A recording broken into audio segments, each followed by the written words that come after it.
Welcome to Regulate Tech. This is our fourth episode in 2022 with me, Nicklas, Berild, Lundblad, and with me, Richard Allan. As we've advertised several times, we really appreciate all of your feedback and your ideas. And this episode, we're going to riff off of a listener question. So, Richard, why don't you bring us up to speed with what the listener question was?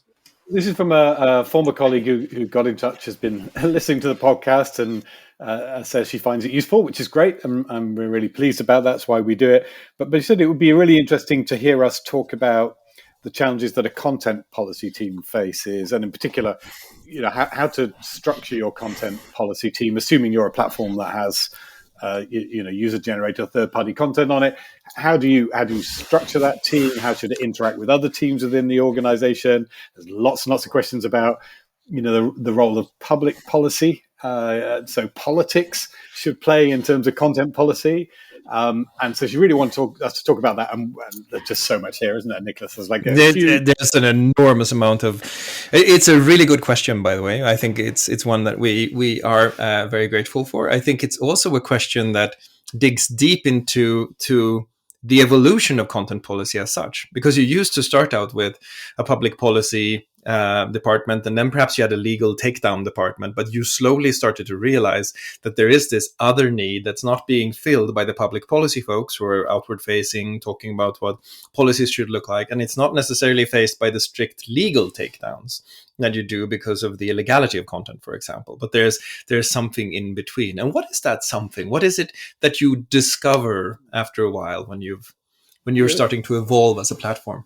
I mean, the way I'd describe it is that as a platform, you end up needing to have a body of private law.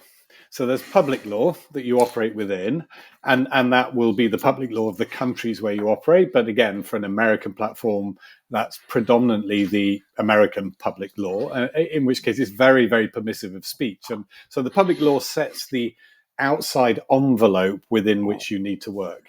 And to say, if you're an American company, the outside envelope is huge. There's this massive space that the public law permits, and you can leave that completely empty. You can be a kind of say what you like platform and let everybody do anything that is legal within the United States. That's one model, and some platforms have attempted to do that.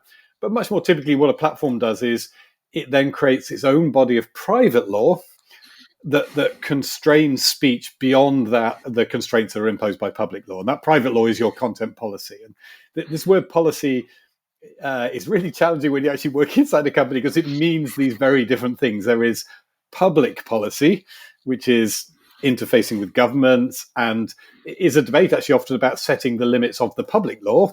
So deciding whether or not something is criminal as a matter of public law and legislation.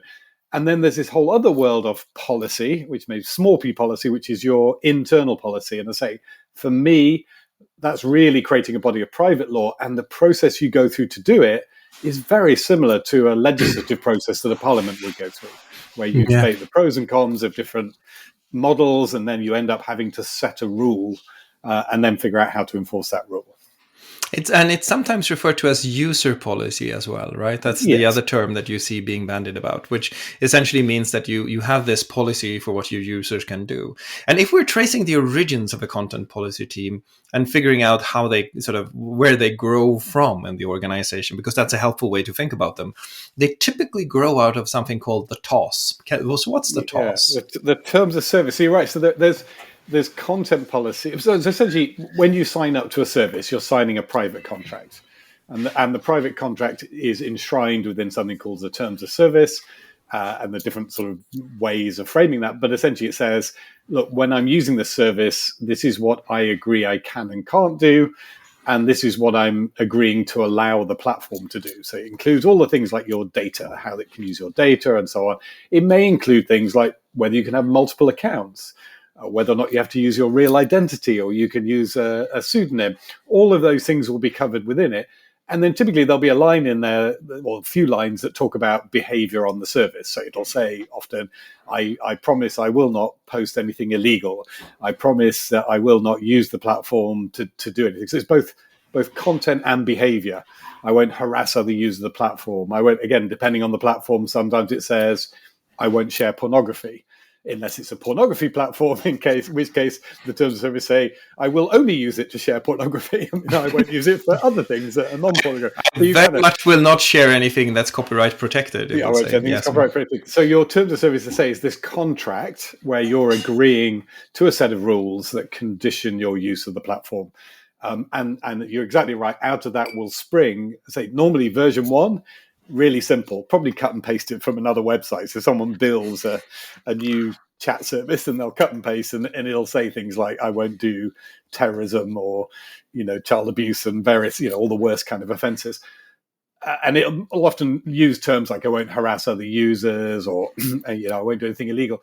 And then very quickly, what happens is somebody complains about the behavior of another user or the content they're sharing, and you have to go back to your TOS and say, is this against our rules or not against our rules? And so your simple rule, you start having to apply layers of interpretation.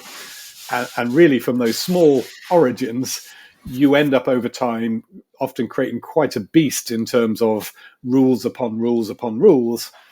And then you need a team that then takes that, develops the rules, and interprets, in the jargon, they call them edge cases, interprets things when there's some content that you're not sure whether it falls one side of the line or the other. So we start with the TOS, and from that we see that there are a series of different cases that we need to look closer at. And what usually happens then in the sort of second evolutionary phase of this team is that you start to say, when you sign up to this service, you also sign up to our content guidelines or our community guidelines. So you break out from the TOS this notion of a code of behavior, a set of norms, really, that apply to your use of the platform and the content that you post on the platform. And this is then the sort of, you see that this is an institution or this is a set of rules that needs an organizational owner. And that's the point at which you realize we really need a user or a content policy team to look at this. And when that happens, that team has a sort of a whole very wide remit of make sure that people behave well and don't post bad content. How should you approach that if you're building a content policy team? What's your first, if you're in that chair and you're sort of sit down, what's the first thing you do?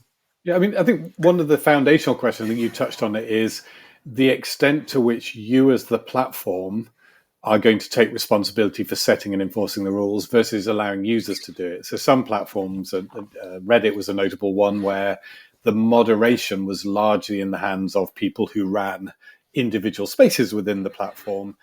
And that's a perfectly viable model. So you can end up having quite different within broad platform-wide constraints, but you can have quite different rules within the platform.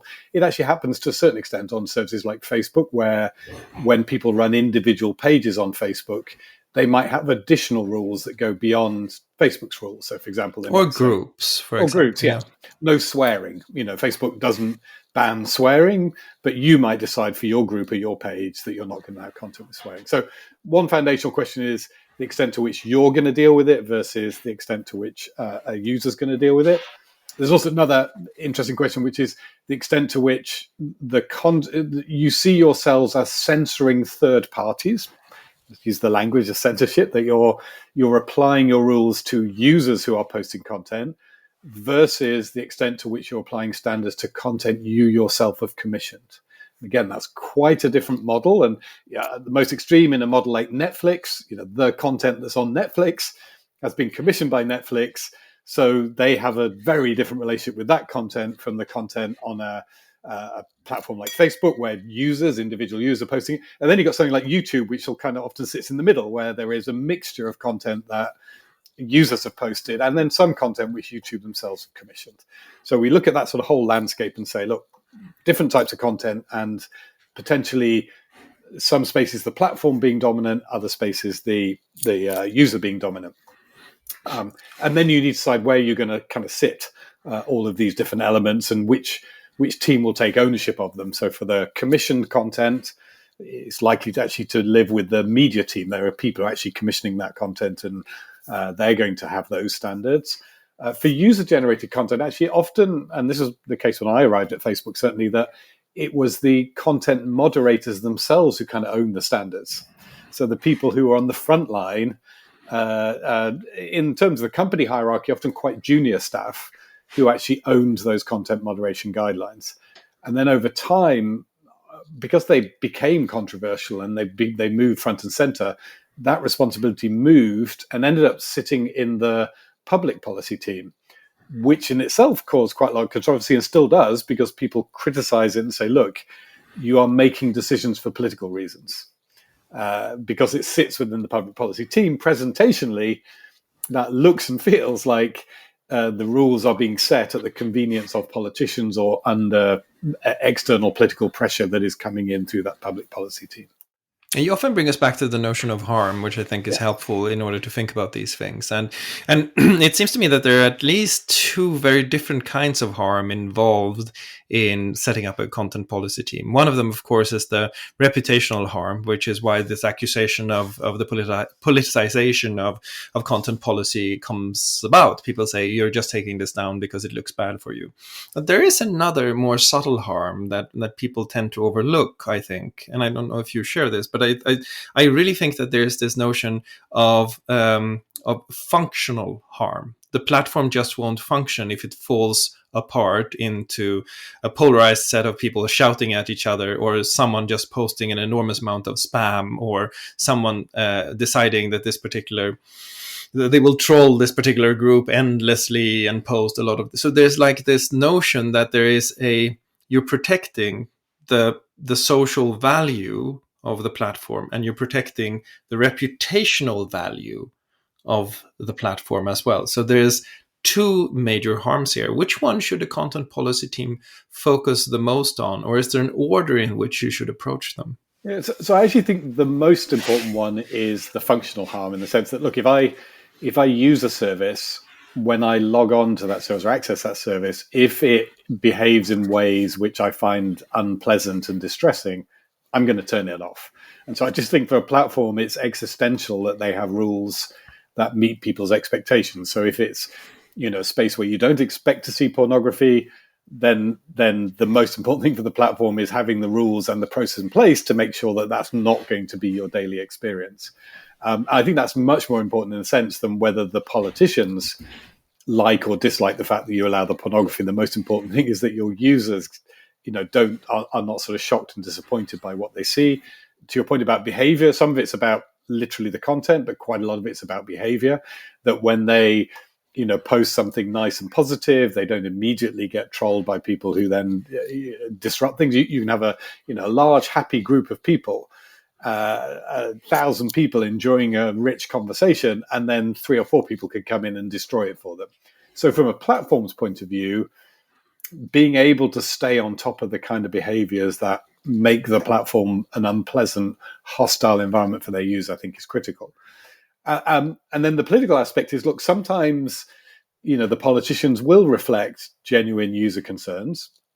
Sorry, people will go to their politicians when the platform's not treating them well, or when they're disappointed, and they'll say to their politician, look, can you get the platform to be better at this? And I think at its best, that dynamic is quite healthy, and that's certainly what the UK government, for example, hopes to get out of their online safety bill, that, when citizens of the United Kingdom feel the platforms aren't behaving well, they'll be able to go to their regulator, a UK regulator, who will then be able to put pressure on the platform to make them conform to the expectations of UK users. That's when it works really well. And that's, as I say, I think in most cases it will act as a positive dynamic. But in other cases, sometimes the politicians have just got their own hobby horse, and they will, either get upset because something's been taken down where there was a good user protective reason to take it down, or get upset because something's been left up when actually it wasn't really causing distress to users, and they were actually finding that content quite positive and helpful. And so that's where I think the political dynamic is much, much more challenging, because the politician wants the platform to do something for reasons other than the general public interest. And the classic example that we can't avoid is this whole debate around, particularly from President Trump, when he was on Twitter and Facebook and he ended up getting banned, and the things that he said, and whether the platforms are censoring his content. That was one where I think the political debate was quite divorced from this notion of harm to the users, and actually just directly partisan.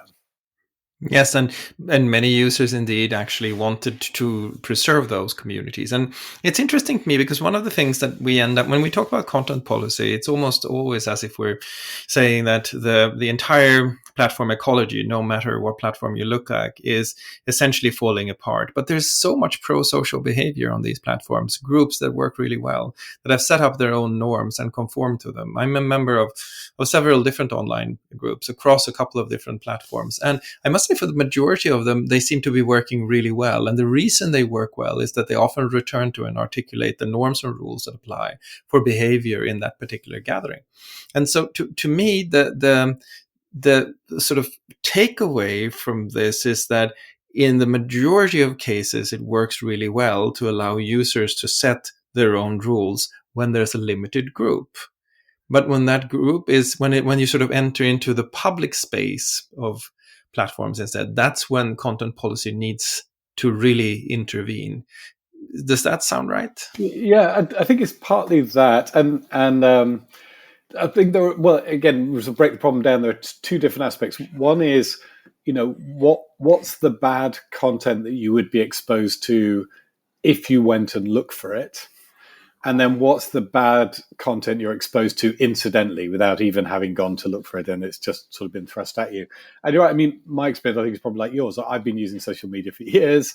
My friends generally don't post stuff that is offensive or breaks the rules. I can look at my newsfeed every day, and I can't remember ever seeing anything that made me upset or distressed or that seemed, completely inappropriate. Because that's the sort of group of people that I've chosen, and that's the signals I've given the platform about what I want to see. So there, my experience, as you described, is very pro-social. What would be harmful, I think, is if there were other ways for content to be pushed at me that was outside of that framework that I feel comfortable with. And so there's a lot of questions being asked about when platforms promote content, whether that should be different. So to give you an example, you can imagine a platform wanting to promote television shows to people. We know people are interested in TV, and so we're going to promote content that other people have shared about interesting TV shows. Now, you could not apply any filter there. You could just say, well, if it's a post about a TV show, I'll show it to you. And then I could start receiving posts about TV shows that are very offensive to me, that I would find really problematic. I don't know, full of anti-vax conspiracy theories or something like that I don't like. So when content is being promoted to you, I think there's a question whether you apply a filter, and the filter basically says, look, we're going to keep everything very mainstream.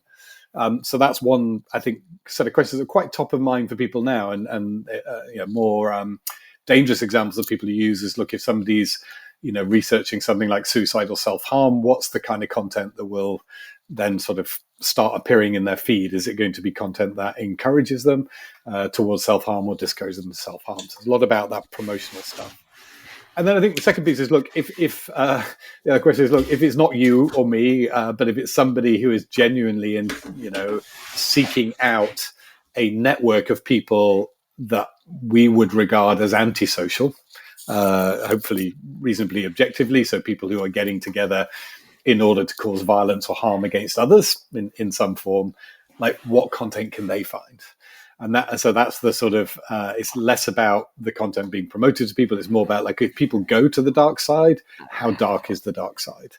So there has to be a set of content policies that tries to deal with that. And ultimately there, if a platform's going for like zero tolerance of that real dark side content, which should be stuff like terrorist material or child abuse material, then what you're doing is you're going to drive the people off the platform. You're going to try and make it so there's nothing on the platform for those people at all, and they will have to go elsewhere.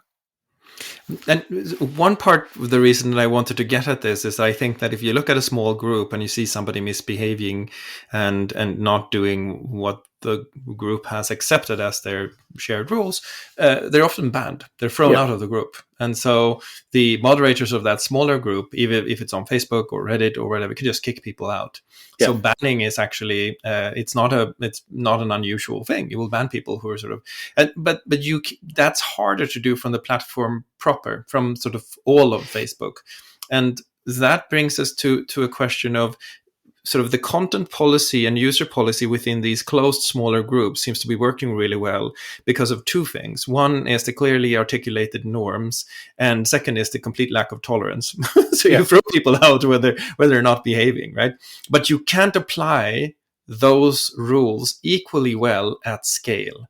So how does scale enter the equation for these teams, for the content policy teams? Yeah, I mean, often they just don't know. So I think scale kind of smooths things out and takes out a lot of those social refinements. So you're right. So there's groups and things that police each other, and there's just the act of defriending or unfollowing, which is a very common act every day. If somebody, again to the point, look, if somebody was posting stuff that I hated that was appearing in my news feed, I've got a very simple option. I just click, and buy, and I'm not going to follow them anymore. And so that's sort of really straightforward. And that's a level of, me understanding my limits. So in a sense, I have my personal content policy. We all do. We have our own personal tolerances for what we like and dislike. And so we're able to apply those at a very, very minute level in a way that a platform can never do. So a platform sort of has to generalize. So I think the platform is able to deal with these very extreme things, keep those off. Where it's really difficult, I think, for platforms and where they often come unstuck is where they're dealing with stuff that is not at the absolute limit of what's the dark side, but that is offensive to quite a lot of people.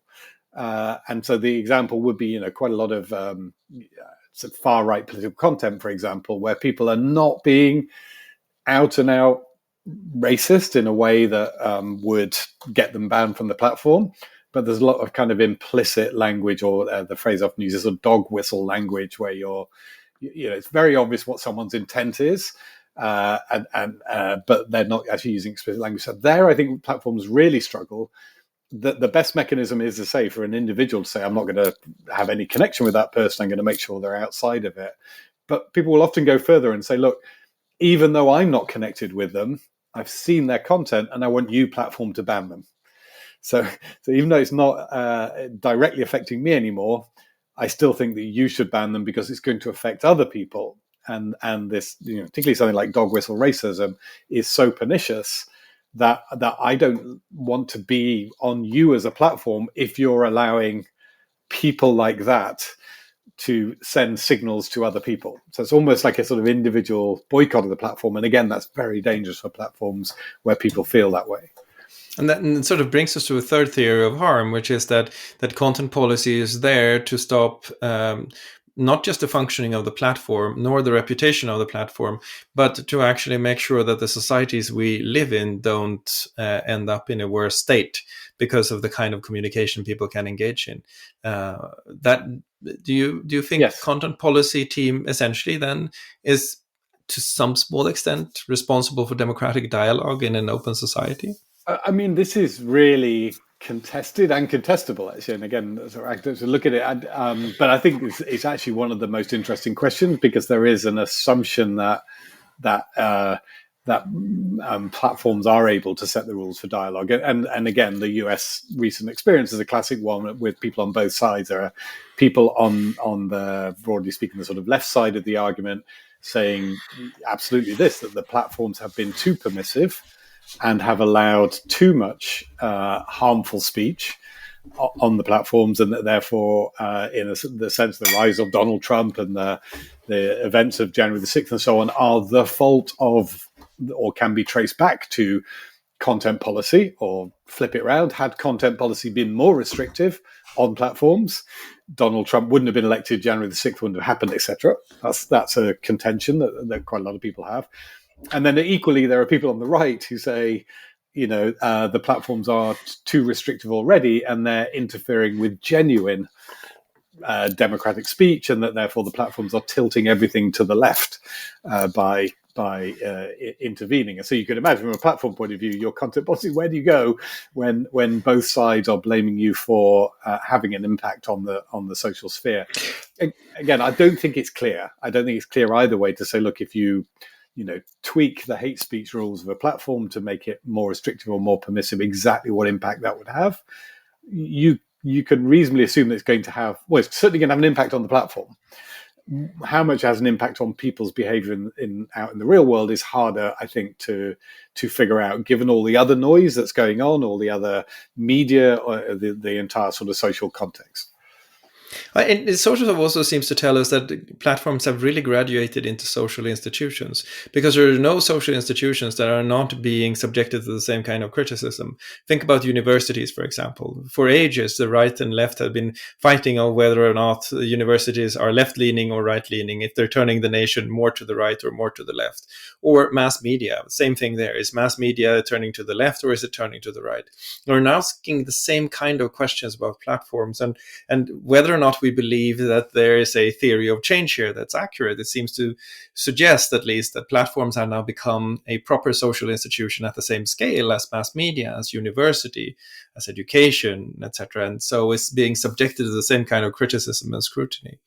I think that's right. And of those two, actually, I think the university example is really interesting. I think the mass media one, less so, at least for user-generated content platforms. So the mass media one, I think, is relevant when we're talking about content that's been commissioned by a platform. So, for example, Spotify is in the middle of this big row at the moment over a podcast that contains offensive content. And people have sort of said, well, this is different because the platform themselves commissioned it. So that's much more like a mass media editorial decision, shall we say. Let's use that language. It's less content policy and more editorial decision about what you as a mass media service are choosing to commission and make money from and promote. The other piece of it, the sort of speech of third parties, the classic content policy where you're regulating third parties, I think is actually much, much closer to the university model, where it really is that question of what does a university permit or allow the students and others on campus to say and do? What kind of societies can I have? Can you have a university Nazi society or not? If you can you have a university single-sex society? All of those kind of rules that people will argue about within the university space, where the university is the host, but the voices are the voices of individuals who have come to that university. They've not been commissioned in the same sort of sense by the university. The university is policing those voices. I think that's very much where platforms find themselves in respect to third-party content, and a lot of the arguments play out actually in a very similar way. I think that association is correct. Universities, again, generally see themselves as pro-free speech, but also see that they have a duty of care towards the academic body, and so they're, again, trying to weigh up those two things against each other, just like a platform would. It would be really interesting to think about what it would mean for a content producer to achieve tenure on a platform, for example. Who would we safeguard? Who would we give that kind of carte blanche to continue talking? It's an intriguing thing. Now, so let's get back to I think the listener question was really interesting in that it also asks for the construction of a team like this. So we should talk about the construction of the team, the kind of components you need, and then the decision making in the team. But let's start with the sort of components that you need in a content policy team. You're not just going to have a lot of people endlessly scrolling on the screen and trying to figure out what should we take down, what should we keep up. You have to really organize this work thoughtfully. What are the main components in your mind?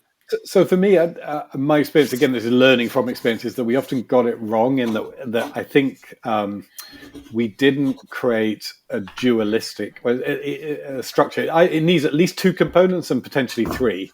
And the two components I think you need are a regulator and a legislature.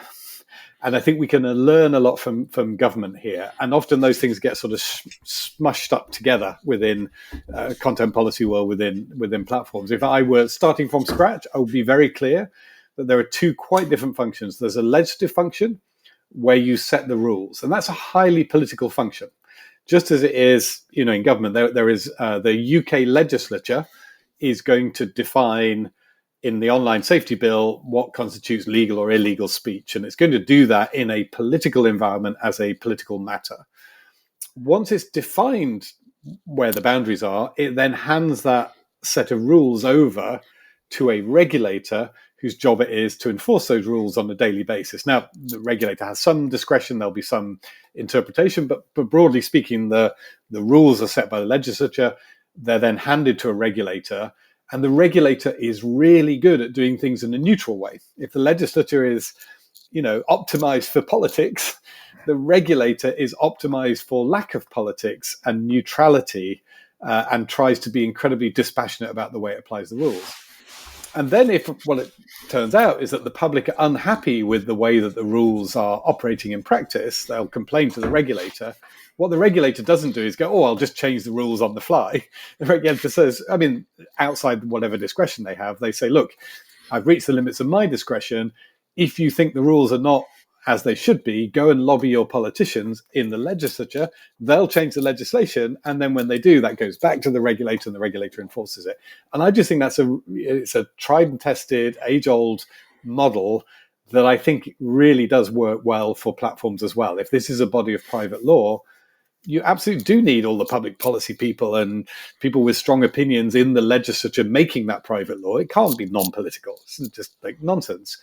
And then having made that private law, you then need a team of people with very different skill sets and very different approaches who are simply trying to apply the law in a very neutral and dispassionate way, whilst giving feedback about when it is and isn't working. But again, they don't have the power to change it. And I found that, certainly in my experience, those things can get quite mixed up, and the lines are not clear. And crucially, you don't have the friction that you need, this really important bit of friction where you found the regulations not working and you have to kick off a legislative process. You can't just say, all just get together and go, oh, we'll just change the rules tomorrow. You need, and that's the temptation. There's like some crisis happening. And so the temptation is, let's just change the rules tomorrow. In my experience, that nearly always leads to further negative consequences down the track. There's a reason we don't make laws overnight in certainly functioning democracies. There's some countries in the world where they do make laws overnight, but we don't normally regard those to be functioning democracies. And the reason is you actually need to think things through and work them through before you make those changes. You could almost imagine extending that model and say that what you want is like the executive power, you want the judging power and the legislative power. And the executive power will be the people who say, here's a set of things we need rules on. The legislative power would then say, okay, those rules that you proposed seem to be fine, but we would like to change this and this and this. And then you would have them interpreted by the court. So you end up with Montesquieu, essentially, that kind of power division when it comes to your content policy team. But that suggests to me, you're in both sort of the executive example and the legislature example, you do need a strong body of experts. What do you think are the main things? If you're recruiting a content policy expert, what do you recruit for in your interview with that person? So we should, first it out. So the legislature typically consists, and I'll use the UK model because that's the one I'm most familiar with. You've got the politicians, but then you have a bunch of career civil servants, people who spend their whole lives thinking about how things work. And a minister comes in and goes, I would like, to paint all of the buildings in the country blue. And the civil servant will have the folk memory and the knowledge and expertise to kind of go, well, minister, you do realize how much this is going to cost, why it's not going to be possible, these laws that would be broken if you force everyone to paint the house blue, whatever. So the civil servants are really, really important part of this process. And so again, I think that's critical in the place where you're making the laws. You'll need some public policy people who understand the politics, but more importantly, or equally importantly, you need the people who understand the practicalities. So a set of people who understand that policy A would lead to X million takedowns, policy B would lead to Y million, policy C is actually impossible to enforce because we tried it 3 years ago and it didn't work, policy D would actually break another policy that you've already got in place and therefore contradict your own laws. So civil servants and legislature, I think they're part of it. So that's what I'm looking for in those people who really understand the dynamics of what a policy does and doesn't do, and actually have a lot of experience and memory of things that have been tried before that help you, to avoid just making mistakes again. Again, and if you were hiring today, then just to sort of dig in on that for a moment, you would really be looking for someone, or you would be prioritizing someone that had experience from perhaps moderating two very different environments, so that they could see across those what was working and what wasn't. Something that gave them a sense of both the institutional memory, but also you would really like them to come in with like a large catalog of failures. Yeah. And that Here would are be all the ideal. things I did that was horrible. Exactly. And I actually think, I mean, I hope that the sector generally is benefiting now from the fact that there's a cohort of people who have worked at, YouTube and Facebook and Instagram and now Reddit and TikTok and all these different platforms. And as that cohort grows, I actually think those are going to be incredibly helpful people because they know where things are.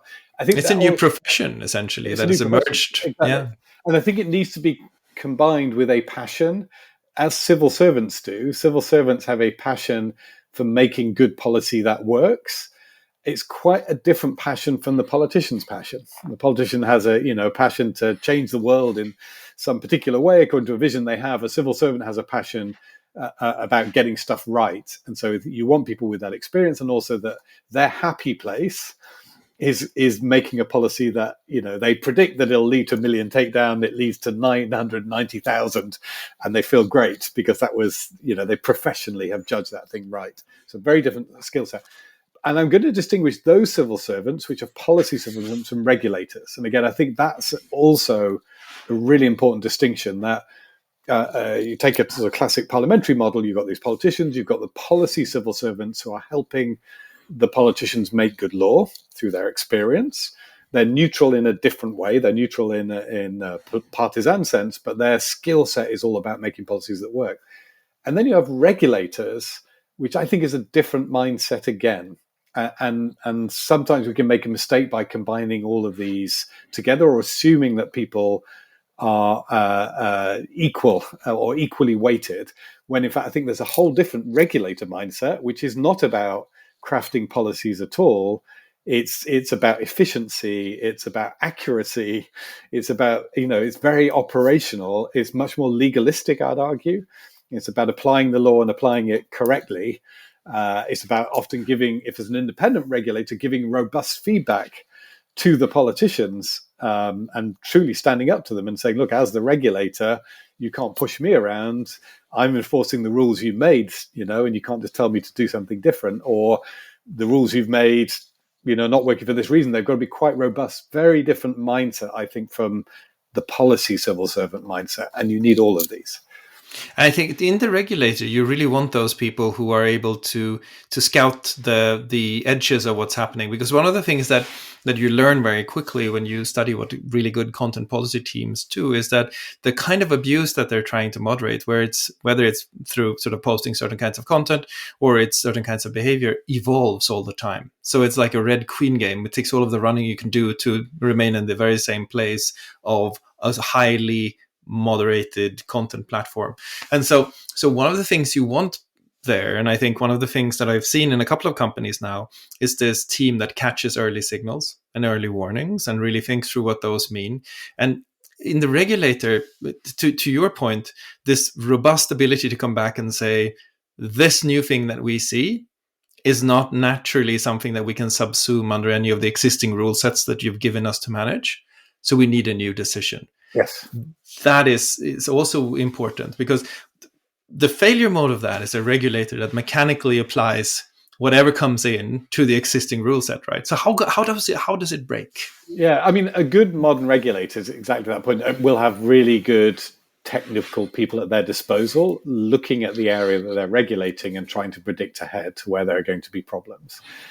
And then feeding those back early as early warning signals. You're right. If I think, again, in the optimal company, the perfect company, they're not going to hear that there's a problem with their content policy in the press because somebody's really upset about something. They're going to hear first from their regulator, their internal regulator with this regulator mindset, who's going to say to them, look, as the sort of responsible entity within the company for child safety or whatever it is they're looking after, I have noticed this problem and I'm flagging it to you now. You've got to get ahead of it. And I think the best regulators do work like that. They're not just sitting back passively. They're very proactive. So it's that kind of regulatory model I think we want. Where it breaks is frankly where the regulator, in the sense, is sort of too weak. Well, if any of these components are too weak, it's a classic three-legged stool. I think if you've got very political people making the rules who don't have the support of people with this policy civil servant mindset, who can tell them whether or not the rules are going to work, they're going to make bad rules. If they're too powerful and the regulator's too weak, the regulator's going to be a pushover. Actually, if the regulator's too rigid and not imaginative enough, and you don't have any political people, I'll stand up for the politics here now, the regulator's just going to lead the company into trouble by saying, these are the rules, we apply them blindly, we don't care what the politicians say. And then you just have this massive political pressure that builds up and you look stubborn and unresponsive. So if any of these ones are sort of dominant and you don't have the proper three-legged stool arrangement, I think you can end up in trouble. So we've made the argument now for a content policy team growing out of the TOS, how it sort of evolves over time, the kinds of components you need in it, the importance of, and I think we can get back to this, importance of reflecting multiple cultures and multiple languages. That's going to be something that's absolutely central to get this right. But I want to sort of just take a moment and reflect on the alternative. What about having no content policy team at all? Yes. What about instead saying that when you get a request for taking something down, you essentially take it down if the request is loud enough or important enough, and then you don't monitor whether or not it comes back on the platform, and then you just let it be? What is the compelling argument for not just having a reactive policy in which you sort of eliminate stuff that seems pragmatically to be bothersome? And just saying, I reserve the right not to service everybody. Just to walk us through what that looks like, because there are a few companies come to mind that seem to have that policy. When sort of the right person asks, or enough people ask, they go like, okay, that's it, I'm taking this down, it's not worth it. There's a really fascinating post by the guy, I think he runs Cloudflare, which is the company that provides protection for websites against denial of service attacks. And Cloudflare were pushed to take down some white supremacist content. I think at the time it was the Charlottesville killings in the US, if I remember correctly. But the chief executive of Cloudflare, I think he wrote this post that kind of basically said, look, I woke up this morning and, this stuff was sort of causing us too much grief. So I just said, we're not going to offer the service to the white supremacists anymore. But I really disagree with the fact I have the power to do that, and I shouldn't have the power to do that. But I had to make a decision. So it's kind of, to your point, it's that, if it just gets too loud, then as a company, you end up being pushed into doing that. So that's not a great moment. I think from a at a micro level, that's sort of the big picture story. There's something in the news where people are really being pushed. We can see it playing out real time with Spotify now. We don't know where they're going to end up with this rogue podcast thing. They may end up saying, well, it's just too much trouble, we'll take that one down. And that wouldn't necessarily So they already paid tons for it, which means that it's commissioned content, to your earlier point about but just somebody uploads something on your platform, the right people ask, or enough people ask, and you just take it down. It can be the government, and you go like, oh, I don't want to end up in trouble, I'll just take it down. So that was interesting. That was the way that, again, when I was working at Facebook, people thought it worked that way. They thought if you reported something 100 times or 1,000 times that you would mechanically take it down. Here's the insight that I used to share with people. They still never believe me, but the insight is that actually the way that the moderation worked is somebody would moderate it a small number of times. So that's 2 or 3 times. You get 2 or 3 reports come in. And once you've moderated it 2 or 3 times, you looked at it, it's the same content. You've decided, yes, it's okay under the rules. You ignore, and actually that was the language. We say, can you massage it a bit? But basically, the button you push was ignore all subsequent reports. And it's exactly right. I mean, you've looked at it 3 times, 4 times, however many times, and the content's legal within the framework of this private law framework. The next 1,000 reports are not going to add anything. There's no point in looking at it another 1,000 times. So you just would ignore those reports. But you could have chosen to do that differently. You could say that if we reach these thresholds, we're going to take it down. Thresholds are calibrated not to be able to just, you're not going to give yourself up to trolls. But if 100,000 people think this is wrong, we'll just take it down. So you could have a normalized platform like that. I mean, I have to say that one example to use, which I think is true, is that some of the most reported content was football content. And so, Manchester United post something about how brilliant they are. and you get 5,000 reports from Manchester City saying this is terrible, it's hate speech, take it down, and vice versa. So if you work that way, you would kind of, you can see where we're going. You would end up with, certainly in the political context, the football context, anything that's partisan, everybody would just be forcing removal of each other's content. But would that be the end state, though? You could argue, and I'm just sort of driving this because I think it's interesting to explore it. I mean, if you did that as a platform, you would say, well, you're having at each other, and I don't see why. And if that's your idea of how you should spend your time, then please go on. But for how long would people actually continue to attack each other and report each other before it starts to feel stale? Starts to feel like, I'm not going to do this anymore. And at that point, you'd sort of pushed that entire decision to the edges by saying, if enough people report this, or indeed, if the right people report this, I'll just take it down because I can't. I mean, the hassle of having to set up a content policy team or monitoring all of the content or trying to have my own constitution or drive within my company this mini mental model of a government, that's just too much cognitive overhead. I can't see the point of that. That's not for me. I mean, I think, again, if you were very explicit, that's the rules of the game on your platform, and that's what people sign up for, I think it would be an interesting experiment to try. I'll just give you two reasons, though, why, sort of principal reasons why I think people might object to, apart from the practical one of like so much content will get removed constantly, which really does upset people, actually, from a practical point of view. But the two case studies, when I talk about Manchester United, Manchester City, they're equal parties. What happens when it's mobbing, when it's an unequal party? So, exactly. 1,000 people pick on one individual and get their stuff constantly taken down. And actually, people used to assume that was happening and that minorities' content was being taken down because, they got 1,000 reports or whatever. Actually, it wasn't. It was because one, if it's wrongly taken down, it's because one of those 3 or 4 reports have been reviewed and content may have been taken down wrongly. But you can imagine this at scale. If it were known, if that's the rules of the game, then the mobbing of the mass against the individual clearly would be a problem. And then I guess the other one is the one that we always have to come back to, which is the freedom of expression point. It's like, if you have freedom of expression as a value, as a platform, and your starting point is to try and keep up as much content as possible, we could argue about how practically they are doing that versus that being rhetoric. But if your philosophical approach is we want to keep up as much content as possible, clearly implementing a mechanism that allows lots of people to get lots of content taken down is going to be problematic. And so that's, I think, the fundamental reason why platforms have not gone for it. They might have happier users, maybe even, but if everything's sort of normalized into the middle, there's no edgy content of any sort. But I say, if you see your core mission as enabling a wide range of speech, then that's problematic.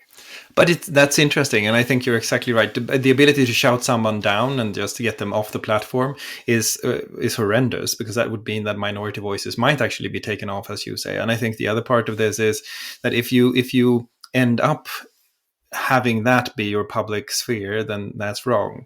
But that brings something to light, which I think is interesting, and that is that almost to, I think, every one of these platforms have in some way decided that they do believe that they should be platforms for speech, and as such, they should think about how they curate speech.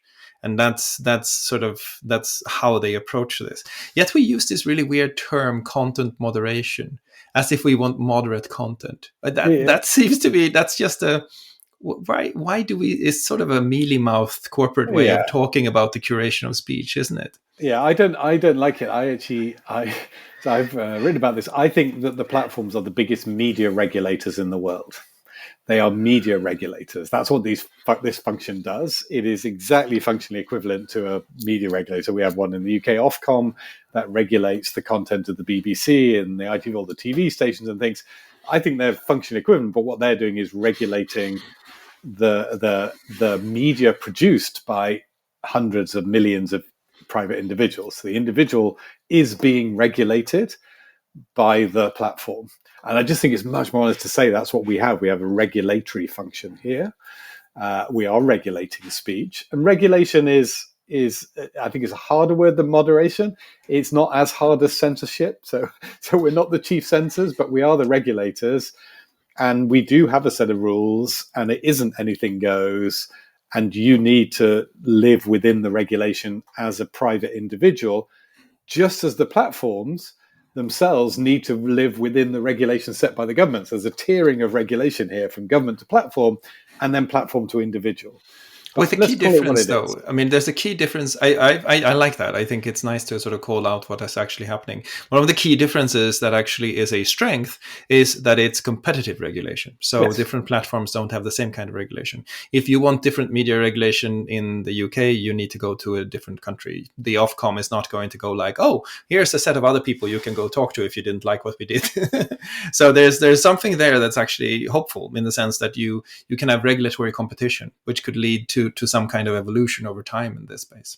Yes. And I like that. So there's another thing that we promise to get into, and that is the notion of how you make decisions. So. Yeah. So say that you're a content policy team and you're setting up this decision process, and I come to you with a problematic case of this person who has posted this piece of content. What's the right unit of analysis here? Is it the person or the content? Yeah. Wow. So yeah, it's really interesting. I think they've tended to go for content, and that's partly an efficiency question. So again, it's a sort of fairly open secret that one of the challenges they have are operating at scale, which you mentioned before, is decisions have to be made quickly. It is much quicker to just make a decision looking at a piece of content. It is much harder to go and look at, all of the other content posted by that individual, look at patterns and so on. And so my experience, what tends to happen is the vast majority of decisions are made within, I think they call it the four corners of the content. There is a photo, there's a piece of text. You look at that and you make a decision. A subset of decisions will get escalated to a more specialist team who will go into the context and look at who the person is who posted it and what their track record is and some various other things. There's good privacy reasons why you don't want to look at all of the unrelated or unreported content if you don't need to. And that judgment of when you do need to go broader is a really hard judgment to make. To give an example of where looking at the four corners goes badly wrong is we used to hit quite often instances where people were sharing hate speech, anti-Semitic speech was a classic one, where there was a group of people who were trying to spot the haters and trying to fight back. So you'd have a group of people going, oh my God, have you seen this anti-Semitic content over there? We need to sort of make sure those people have got off the platform and that it gets reported. And in doing so, they themselves will share the anti-Semitic content. Now, if you looked at the name of the group, which is We Hate Anti-Semites, and you looked at the pattern of the content in that group, you understood what was going on. But if you simply had in front of you a post of a piece of anti-Semitic content, it wasn't always apparent why they were posting it and that it was being posted as anti-Semitic as opposed to anti-Semitic.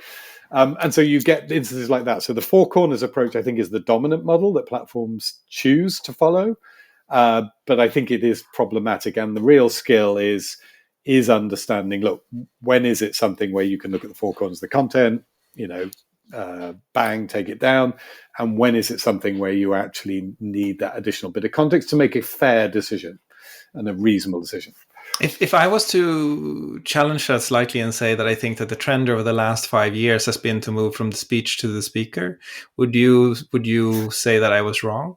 I would say I do think AI tends to take us in that direction. So I think for the human moderation, when a person looks at content, I still think they're largely looking at the speech because that's the way those systems work. But again, people listening to this may correct me and say that it's they're going a lot more into it. I almost think the trend was the other way. When I started Facebook, I think they had more time to look at the individuals and the systems were set up, so more data was available to a reviewer. As the review mechanism has become mechanized and outsourced and reached scale, the human review mechanism, I think the systems they're using are much more, look, here's an image, here's some text, yes, no, take down, leave up, quick decision. But that's the content policy teams, though. What about the political scrutiny of the platforms? Is that moving I think from speech to speaker? I think it's moving to speaker, and that's where some of these actual gaps occur. So I dealt with on Facebook this group called Britain First, very unpleasant right-wing group that operated in the United Kingdom. We're a registered legal political party. Have since, I think, I'm not sure, various members have been criminalized. I don't want to kind of step out of the frame, but various members have had legal issues. And I think the group is no longer a registered legal political party. But at the time it was, and they were posting content which was of this dog whistle kind. It was kind of, you knew where they were going, but only because you knew who the speaker was. So the same content posted by somebody else may have been innocent. But when that exact same piece of content, so if you only looked at the four corners of the content, you would leave it up. And they stayed on the platform for quite a long time because their content, they knew how to keep it the right side of the content policy rules. But knowing who they were was really problematic. And so the pressure was on at the political level to say, look, yeah, their content may, not technically cross the line, but it's obvious that there are a bunch of people who are trying to stir up racial hatred in the United Kingdom, and therefore you should take them out. So I think that's a classic example of where people have moved towards being focused on the speaker. And I think the other trend that goes in that direction is the AI trend, where because AI can look at the patterns across the data, so it hasn't got the same issue. You're not asking a human reviewer to look at all the content being posted by individual or groups. The AI, for example, can scan a group in the blink of an eyelid and understand if there's a pattern that says this is problematic in a way that it would be very difficult for humans to pick up because they'd have to look at each individual item of content and these patterns may not emerge. So I imagine, for example, on my anti-Semitic example, AI probably could much more smartly exclude that group of speakers because they're speakers who are trying to combat anti-Semitism than a human reviewer could looking at their items of content. So it's kind of the AI adds an extra functionality, which I would argue is in part speaker based because it's looking at whole swathes of content as opposed to individual items. So the first thing we had was somebody coming to you with a person who posted a piece of content, and you say, we look at the content. That's how content policy teams typically try to decide this because it's easier to look within the four corners of the content. Now, you have the content in front of you, and you're then going to try to decide whether or not it's within the rules. How do you apply the rules to an individual piece of content that's necessarily not going to be clear cut? Yeah, so they have leaked various times these training decks, and I've been through that experience and actually taken some government people through the experience so they can see that. Because again, one of my frustrations, I'm able to vent in this podcast, but one of my frustrations is... You should, yes. When you meet people from government and they go like, well, just remove all the hate speech. And you go, okay, so what is hate speech? You go, well, hate speech. And then you show them a bunch of examples and you go, yes or no? And they go, well, I'm not sure. And I've done this with people, very different people who really, and they, oh, right. Now I understand. It's not quite as easy. So the answer is it's really difficult. And there are these like slide decks with hundreds of slides that they use to train the content moderation staff. And it always impresses me just how professional people are, that they are able to absorb all of these rules and try and make the best decisions they can. And of course, sometimes they make errors, but it is literally like hundreds of slides saying, look, if you use this word in conjunction with that word, that is hate speech, but watch out, if it's used in conjunction with that word, it may not be hate speech. And you're going into all this kind of minute detail, and that's the only way you can do it. And the one we cited before, the kind of one is somebody topless in respect of a nudity policy, which goes into details of whether or not, if they're wearing a string vest, how much of the string has to cover which part of the nipple in order for you to be able to make that decision. And with slide decks with those kind of examples on it, that's the way they do it. But yeah, guys, it's an almost impossible job. Yes. And I think the most facile tech critical article you can write is to take one of these rules in the slide deck, take it out of context and say, isn't this a simplistic way to think about speech? And ignoring the fact that you need to be simplistic in order to actually come out with a binary decision at the end. Yeah. Because you kind of need to. Now you apply the rules to this piece of content that was brought to your attention, and you now have to make a decision about the content. Now, there are a couple of different things you can do. Most people tend to think that it's just, take down or leave up. But in fact, there are tons of different things that can follow on a classification of content as problematic. So, for example, you can restrict access to the content. What other kinds of things can you imagine would happen? I mean, we should do the most nuclear option is we're going to remove your entire account. And that will happen. Something like child sexual abuse material, all the major platforms will say, that's it, you're off. That's it, you're out. Yeah. And we'll report you to the authorities, actually. So it's kind of, yeah. And then you sort of scale back from that to the other end. The softest possible option is we're going to give you a warning.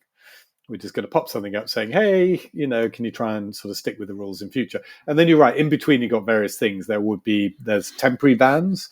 Can't post any content for 24 hours, or if you break it again, second offense, can't post for a week, and so on. That may be associated with the removal of the content. Typically it would be. So we're going to remove the content. We're going to impose some kind of restriction on you. There's the simple removal of the content. It's just gone. So there's a whole range. There's one which I used to think was quite effective, a gatekeeper one, which says, look, we're going to remove the content.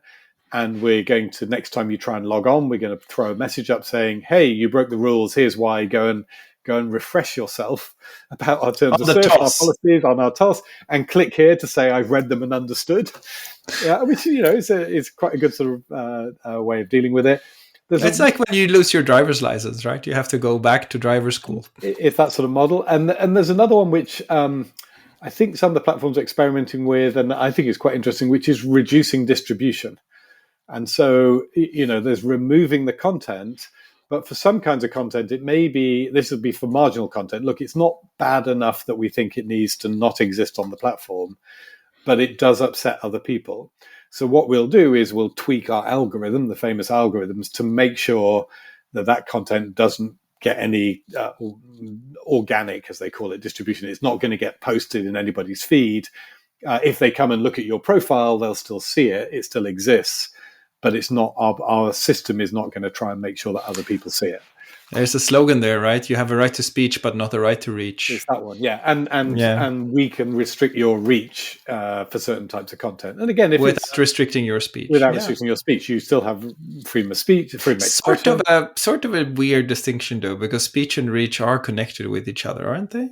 They are, and it's fair to say that if you are reducing the distribution of content artificially, i.e., against the systems you put in place, suppressing it, then that has a freedom of expression effect.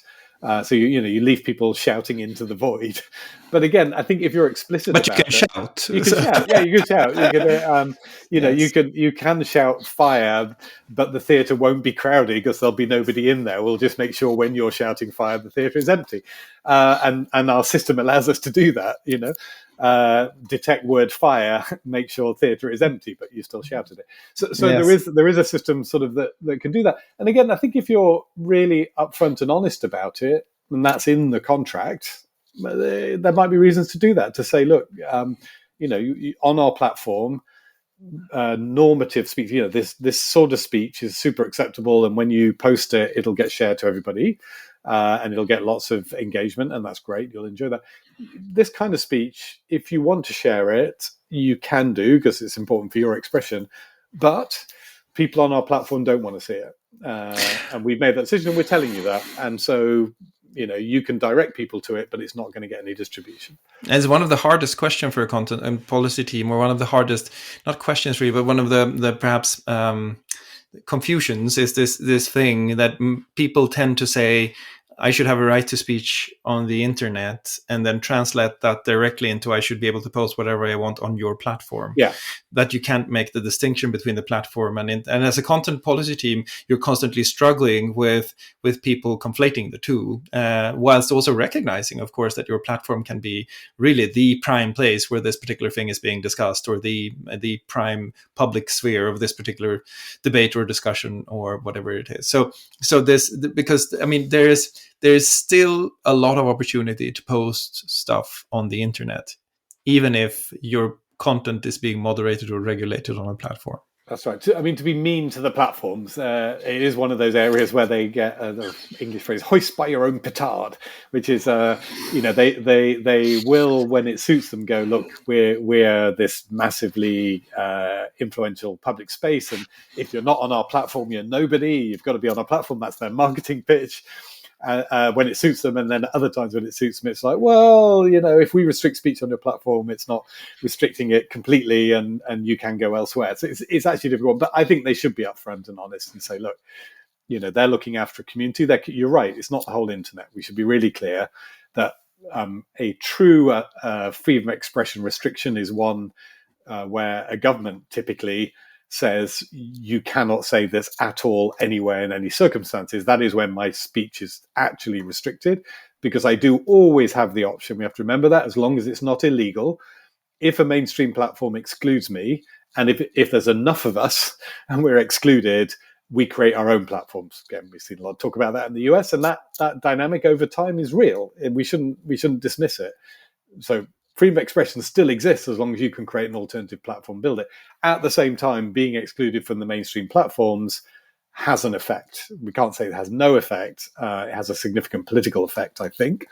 But I say it's not for me, to say, well, this is restricted on this platform, this form of speech, therefore, freedom of expression has been fundamentally, utterly destroyed, I think is overstating the case.